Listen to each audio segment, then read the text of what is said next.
nuyu naa waa Cambérène nuyu naa waa Sénégal yi ñi seetaan nuyu naa waa diaspora bi ñi ngi seetaan ci à travers Actu SN au cœur de l'actualité tey ñi ngi am tey sant yàlla suñu borom bu baax a baax di dalal suñu gan ki nga xamante mooy Moussa Mbengue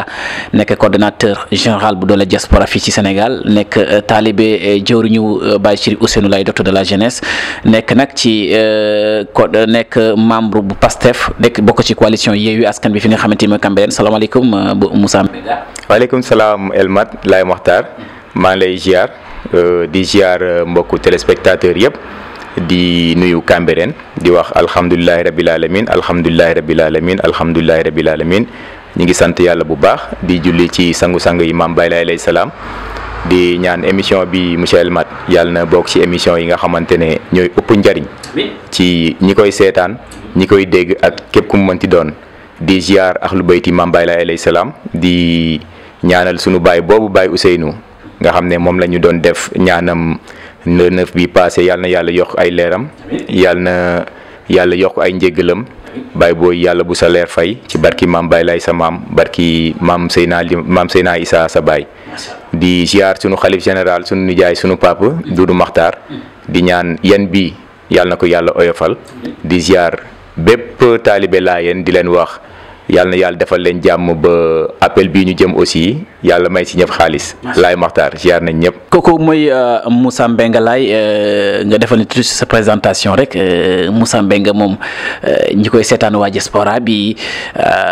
waa Sénégal yi rawatina waa Cambérène kan mooy Moussa Mbengue. waaw Moussa Mbengue mi ngi nekk benn doomu Cambérène donc dëkk Cambérène juddoo fi yaroo fi.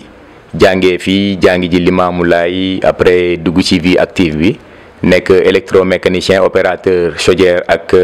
turbine donc nekk aussi membre actif ci dooleel diaspora di nekk seen représentant fii au Sénégal nekk président cellule Sénégal bi aussi nekk membre PASTEF doon yor relation extérieure bu PASTEF ci Cambérène nekk aussi bokk aussi ci coalition Yewwi Askan bi nekk aussi président commission finance bu Yewwi Askan bi bu Cambérène donc. kooku mooy Moussa Mbengue mbokki Moussa Mbengue tey dañuy dugg ci ku ne xam ne le 4 le 5 mars 2022 ñu ngi jëm ci appelu Seydina Limamou Laye alayhi salaatu wasalaam ki nga xam ne nag moom mooy sëtam di Chérif Ousseynou Laye nag mooy Baye Chérif Ousseynou lan nga mën a may ci Baye Chérif kan mooy Chérif Ousseynou Laye. waaw di wax alhamdulilahi rabil alamin rek di wax alhamdulilahi rabil alamin di ñaan appel bii ñu jëm yàlla may ñu fekkee ak tal may ñu aussi lu ñu yoree lu ñu gàttandoo gan yi ni ko sunu baay boobu doon waxee ne diine moom amul retraite diine amul sonn donc sunu baay boobu di Chérif Ousseynou nga xamante ne ndeysaan di idole di référence di ka nga xamante ne ku neex a bëgg la dès le bas âge mu inculquer ñu ay valeurs ya nga xamante ne ndeysaan mooy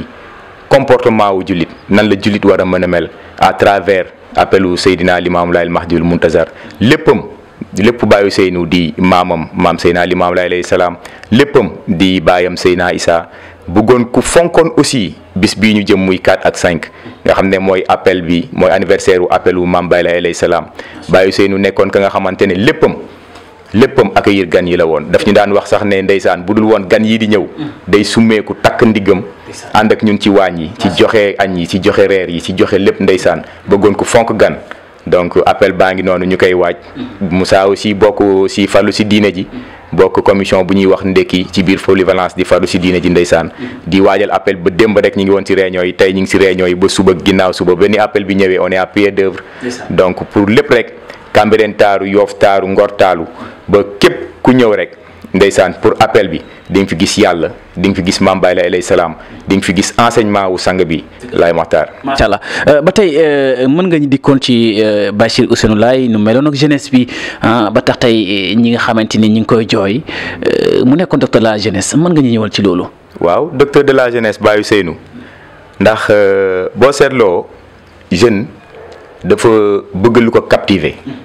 ngay gis bu 31 daan jot. ñi daan dem ay cholédara ñi daan dem ay soirée ainsi de suite Baye Boy ci mën a jàngaleem Baye Ousseynou doon ñu jël ñun jeunesse bi ànd ak amicale des étudiants et élèves Layène woo ñu këram ñu def ay veillée 31 décembre captiver ñu nañu kaa leen ñu fàttaliku enseignement yi suivant benn veille religieuse 31 décembre si fête bi 31 décembre donc Baye Ousseynou nekkoon ka nga xam ne problème boo mënaan am xale boo ñëwee exposé ko am na solution bu mu la ci jox ci noonu le docteur de la jeunesse bi jugee ci AEL Amicale des étudiants et élèves Layène ñëw ci Baye Ousseynou ñu koy woowee docteur de la jeunesse parce qu'il avait des solutions à tous les problèmes yu jeunes yi mën a jànkonteel visionnaire la woon dafa bëggoon xale ba nga xamante ne comme ni ko maamam daan waxee warul nekk keru suba ba keru ngoon yendu ci ker gi bu ker gi déplacé wu nga déplacé wu non dafa bëggoon xale bu diiñ xale bu bëgg liggéey xale ba nga xamante ne chemise bu mu sol moom moo koy jëndal boppam en ce sens que ni moom mooy dem liggéeyi teel a am métier wala continuer jàngam ainsi de suite koo koy Baye Ousseynou. bu Baye Ousseynou relation internationale bi maanaam Baye Ousseynou nu meloon ci Cambérène bu génnee Cambérène dem ay Touba ay réew yi dëkk bi laata ñu ñëw ci extérieur est-ce que mën nga ñu ci man rapport boobu tax ne xam nga wax nga léegi Baye Ousseynou idole la référence la maanaam boo ko gisee sax doo laay sax da nga koy bëgg ci taar bi ak yooyu est-ce que mën nga ñëw ci relation extérieure bi. ndeysaan maa ngi fàttaliku bu appel de la jeunesse daan am wala dara ba sëñ Modou Kara war a ñëw seet ci Baye Ousseynou. Baye Ousseynou dafa nekkoon ka nga xamante ne ndeysaan yamul woon rek ci jeunesse Layène bi demal ci sëñ Moustapha bu Pire dem ci sëñ Modou Kara keneen ak keneen dafa amoon ay liens ya nga xamante ne ndeysaan li ñu wax ci alxuraan naan fantasimoo bi hablillahi jamihan wante wala tafarraxu Baye Ousseynou dëkk dëggaloon parce que moom amul woon xaaj ak seen tey boo demee kër Baye Ousseynou di nga fa fekk Layène di nga fa fekk Mouride di nga fa fekk Tidiane di nga fa fekk ñëpp loolu lépp ci rek dajale gi boole googu lépp nag di yàlla rek wallaahi yàlla rek Baye Ousseynou ñun ñi mu dajale woon ñun ñëpp yàlla rek moo tax mësuñu wan boppam mësuñu wan ne man di woy sama baay wala di woy sama maam moom daal lenn la xamoon kër gi kër maam Seydi la lépp loo fi def rek sa bopp nga koy defal yàlla nga koy defal tey lan nga gën a li nga xamante ne ban message moo la gën a marqué saa bu appel bi jege si rek lan ngay fàttaliku ci Ousseynou Laye ba docteur de la jeunesse. waaw li ëpp moom mooy préparé wu leen yaatal leen kër yi gan yaa ngi ñëw yaatal leen kër yi kan yaa ngi ñëw Baye Ousseynou dafa nekkoon ku bëgg ay gan ba moo tax tey gis nga boo xoolee ñëpp ñi nga xamante ne falu si diina ji lañ nekk kenn ku ci ne yaa ngi defar sa kër yaa ngi waajal appel bi parce que da ngay vision wu Baye Ousseynou mooy reflété wu ci yow tey sa ndam sa lépp moom mooy nga am ay gan yowit sa kër teral leen teeru leen defal leen jàmm fàttali leen maam Baye alayhi salaam wax leen kan mooy Baye Ousseynou ba buñ delloo aussi ñu mën a téye ci message bi ne daal en tout cas appel bi boo demee di nga lekk di nga naan mais di nga xam kan mooy maam Baye alayhi salaam. da nga xam man kan maam Baye lay mbokk yi kooku mooy Moussa Mbenga comme ni ñu ko waxee rek jëwriñu taalibe Baye Chérif Ousseynou Laye bi nga xamante ne mooy docteur de la jeunesse nekkoon nag doomu Seydina Issa Rouhou Laye surtout Seydina Limamou Laye alayhi salaatu wasalaam dañuy continuer ba tey rek Moussa Mbenga nga nekk coordonnateur général bu dooleel diaspora boobu ñuy seetaan ci waa diaspora bi waa Sénégal yi lan mooy dooleel diaspora. waaw dooleel diaspora mënuñ si wax avant tout tant que tey gërëmuñu wala ñu sant sunu gaynde googu di soxna Nafi Dramé. oui madame Diagne. Nafi mi ngi consul bu Milan bu Italie. Nafi mooy présidente dooleel diaspora. macha allah mooy laal yoon ba nga xamante ne ndeysaan alalam dooleem léppam. da ko consacré ñi nga xamante ne ñoom ñooy expat yi nga xam ne ñi ngi Italie muy doomu Sénégal yeeg ku mu mënti doon nga dem Italie dina la accueillir dina la orienter dina la nourrir. kookoy Nafi. donc Nafi Samba Nafi Dramé. ci optigam boobu. si lañ créé ñoom dooleel diaspora. mu nekk benn mouvement ba nga xamante ne il est apolitique. mouvement bu apolitique la. ba nga xam ne léppam daal. mooy jàppale ressortissants sénégalais yi ñu nekk ci conditions yu baax à l'extérieur nekk aussi ci conditions yu baax bu ñu dellu see fii ba mën fi am dara en plus ñuy dugal seen doole aussi ci développement wu Sénégal à travers des dons à travers des consultations gratuites des aides aux hôpitaux ainsi de suite aux écoles ainsi de suite. ngeen di jàppale surtout nécessité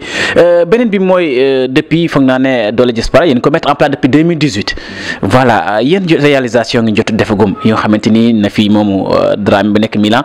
tey ñëw na ci Sénégal. donc ñoom presque ñi ngi fa depuis 2017 mais ñun localement ici à Cambérène ñi ngi fi dugg en 2018 ci benn coopération ba nga xamante ne ñi ngi siy sant bu baax suñu copain suñu frère Libas Sène mi nga xam ne mi ngi foofu en Italie moom moo ñu boole woon moo ñu mettroon en contact ak dooleel diaspora ñun waa kër Baye Ousseynou donc ci noonu la lien yi tissé woo ba 2018 caravane bi nga xamante ne waa dooleel diaspora ñi ngi ko doon def pour Sénégal parce que ñoom à chaque année dañ doon def benn caravane peut-être Covid bi moo ñu téye ci 2 années yi ba kiiwuñu mais 2018 caravane bi ñu def dem nañ Cubalel dem nañ ñu wër nañ Fuuta bi dem nañ Pikine ñëw nañ Cambérène te parce que li ci gënoon garaaw mooy Cambérène dañ ko jox 2 jours ci caravane bi. dañ ko jox 2 jours ñu def consultation gratuite faj fi ay malade may leen ay médicaments équipé waale hôpital bi aussi. loolu yéen a maanaam puisque coordonnateur bi fii la Cambérène dëkk. voilà ma ngoog te Cambérène dafa am statut bu spécial ndeysaan. donc ma ngoog ñoom ñu bëgg ko trop aussi ñu ngi leen ciy sant bu baax waa doole diaspora yéen ñëpp su ma tuddee Nafi rek lim naa ñi si des ñëpp du ma fi nekk di lim. yëpp tey nag ñu waa diaspora bi dañuy bëgg toujours ku leen nekkal fi miroir comme yow ndax yaa ngi recensé problème yi nga xamante ni moom la Cambérène di confronté li mel ni santé bi li mel ni éducation est-ce que ñoom xam nañ ko day si parce que ñun partenaire lañ ci mairie bi partenaire lañ aussi ci hôpital bi ak ci centre de santé bi ba centre de santé bi boo demee am na bibliothèque ba nga xamante ne dooleel diaspora moom moo ko équipé te biñ koy defar sax Nafi mi ngi fi woon biñ koy équipé Nafi mi ngi fi woon ak ay dons de livres yu am importance andi woon aussi ay depuis lors chaque 6 mois am na ay médicaments yu ñuy andi chaque 6 mois des fois sax du ko mot ñu andi ay médicaments ay valeur bu am importance. est-ce que médicaments yooyu des fois da ngeen di jékki-jékki indi ko est-ce que dana am ay vérification puisque médicaments yoo xamante ni est-ce que demande sociale la wala demande boo xamante ni médecins yi ñoo ko demande est-ce que loolu da ngeen ci bàyyi xel. waaw en collaboration ak docteur Diop.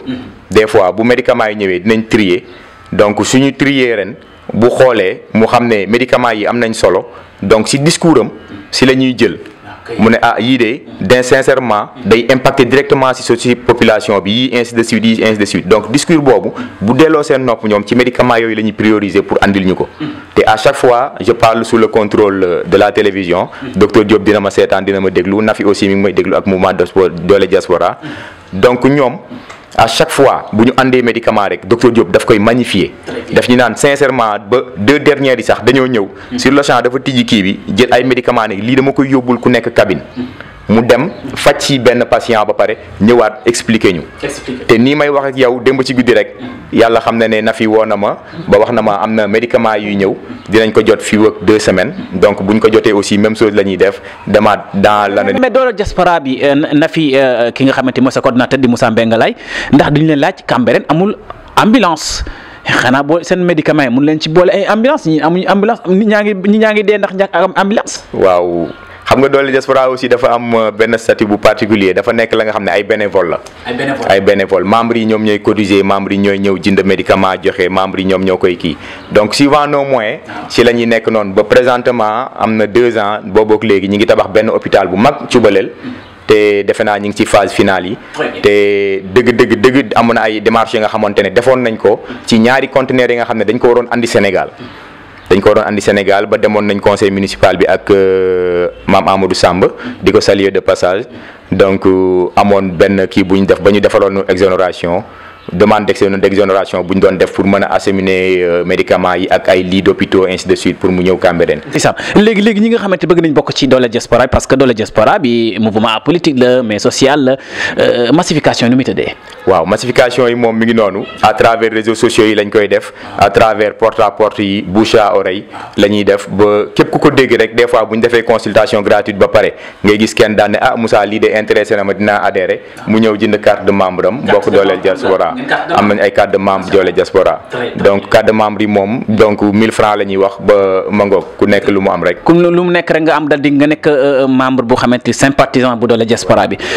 ba pare nag et puis ngeen di def ay activité ndax affaire bi doon ko yem rek santé éducation nag jamono ñu toll nii Sénégal ci crise éducative jàngalekat yi jàngale wuñ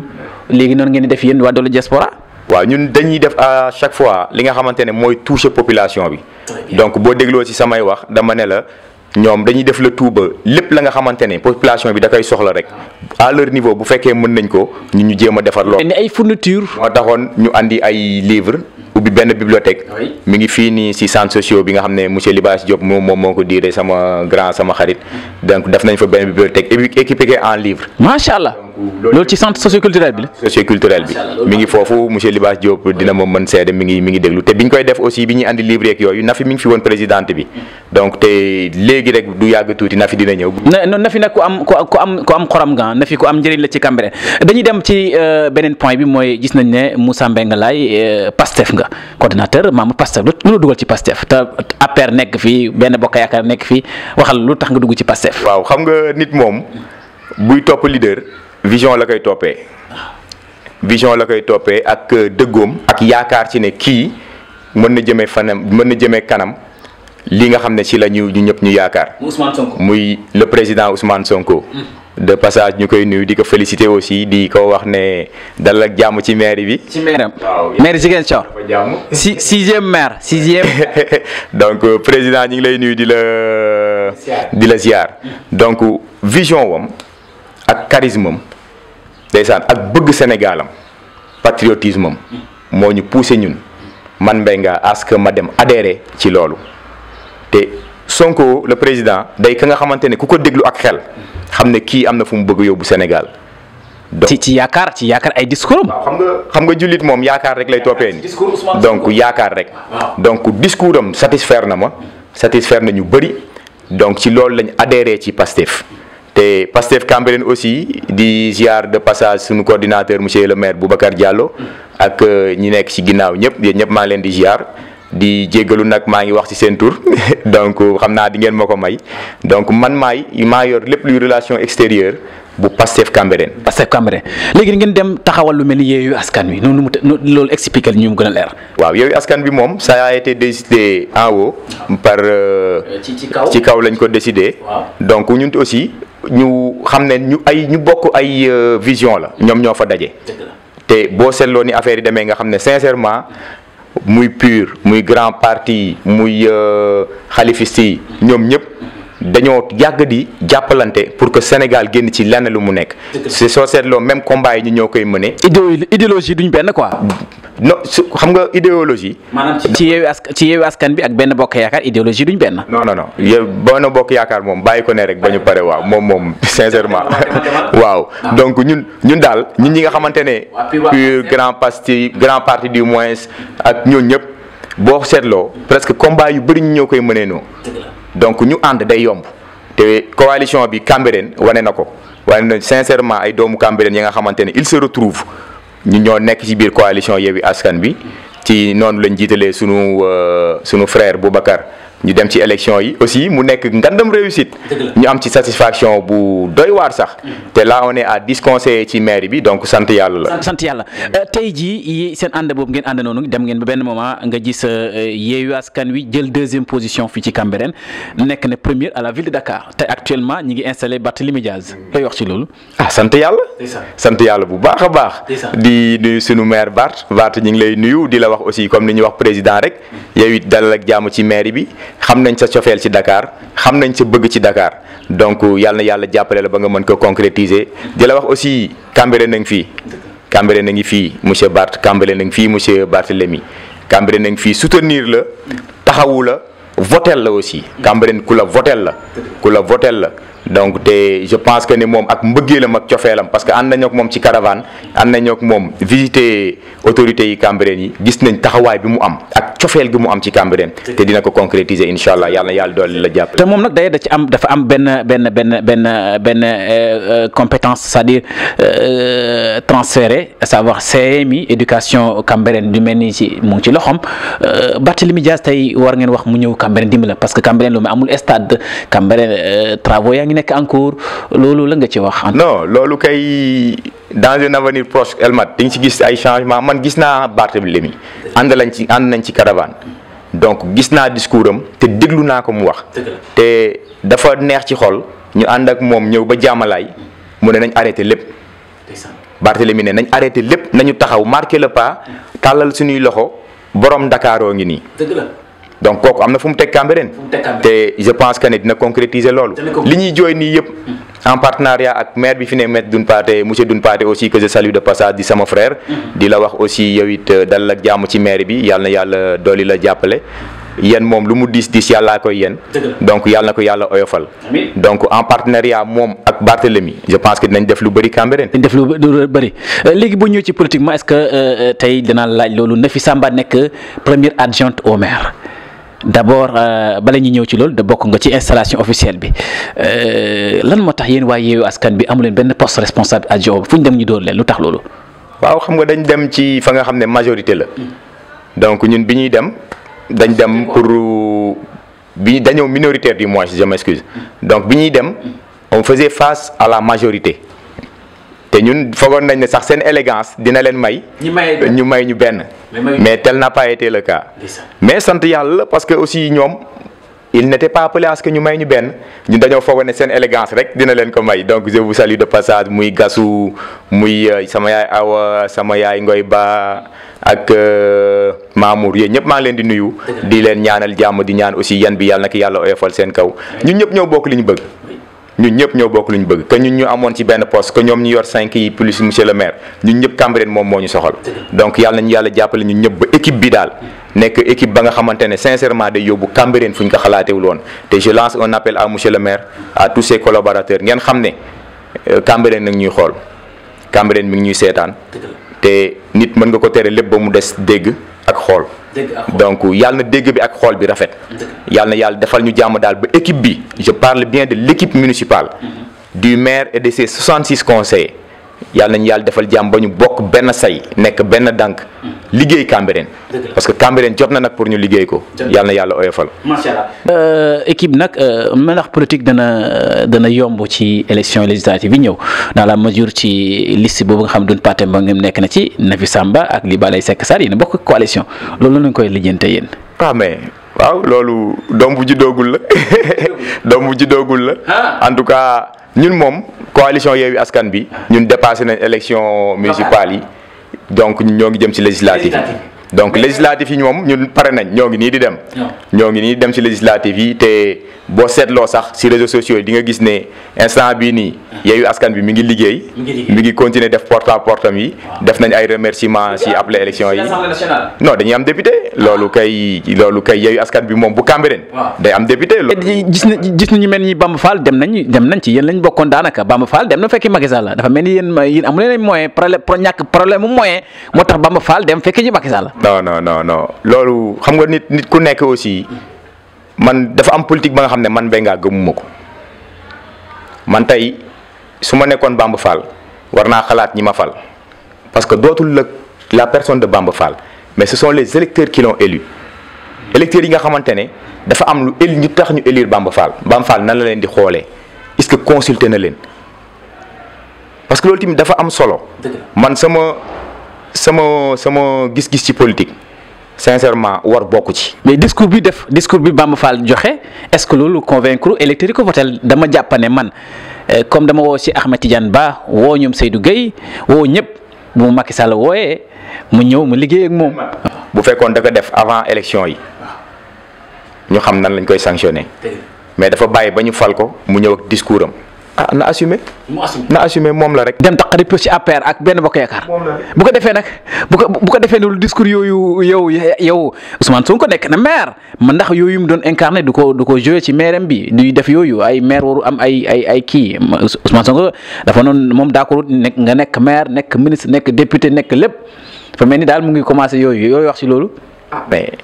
nekkul ministre en tout cas pour l'instant maire la te ñi ngi koy ñaanal maire bi mu nekk parce que maire yi man dama am lu ma ciy jàngat étape la vers la présidence. étape la parce que day diriger maire bi mu nekk ñu xool nan la koy diriger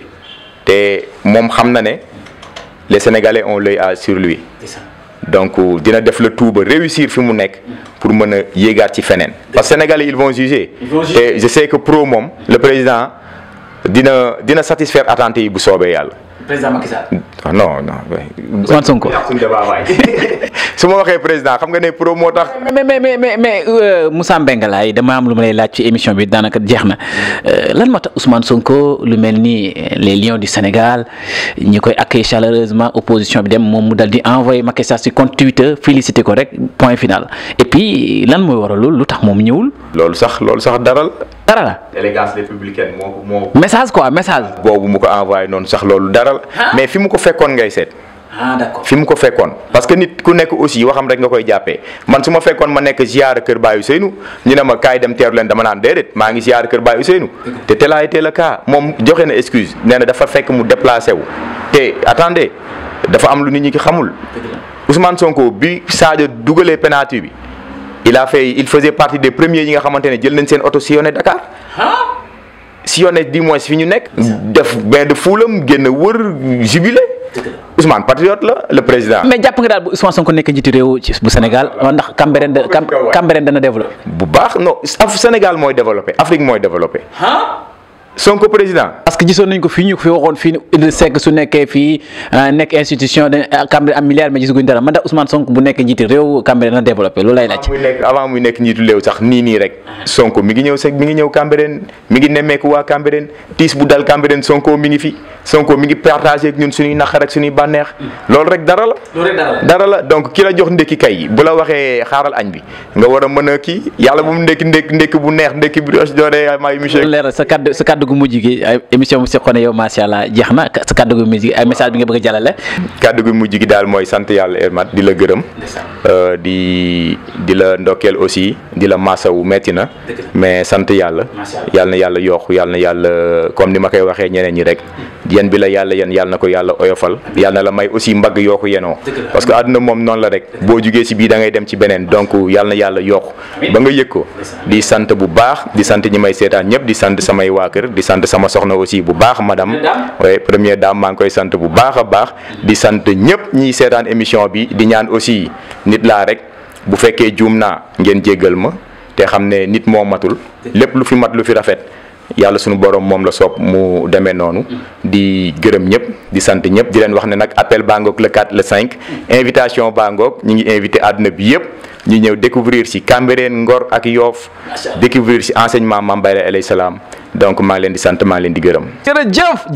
jërëjëf mbokki Sénégal lii leen indiloon waa diaspora bi lii leen indiloon yow mi nga xamante yow yaa Nafi Dramé xam nga am nga représentant mu ngi noonu yaa ko seetaan ak ñi ngi waa Cambérène yi nga xamante ni ko kii mooy Moussa Mbenga engagé ci diine ji engagé ci social engagé ci politique leeral na li ko tax jog ci jëf yëngu diine yooyu yëpp action yëpp du ko tax mu jog